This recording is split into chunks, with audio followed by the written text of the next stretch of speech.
சிலப்பதிகார நூலை எழுதியவர் யார்? சிலப்பதிகார நூலை எழுதியவர் இளங்கோடிகள். மணிமேகலை நூலை இயற்றியவர் யார்?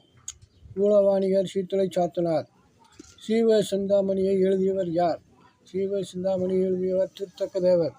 குண்டலகேசி என்ற நூலை எழுதியவர் யார்? குண்டலகேசி என்ற நூலை எழுதியவர் நாத புத்தனார். இந்த குண்டலகேசி கதையைத்தான் நமது முன்னாள் முதல்வர் கலைஞர் கருணாநிதி அவர்கள் திரைக்கதையாக எழுதினார். அதில் நடித்தவர் முன்னாள் தமிழக முதல்வர் எம்.ஜி. ராமச்சந்திரன். ஆகவே நீங்கள் எவ்வகையில் கேள்வி கேட்டாலும் பதிலளிக்குமாறு அன்புடன் கேட்டுக்கொள்கிறேன்.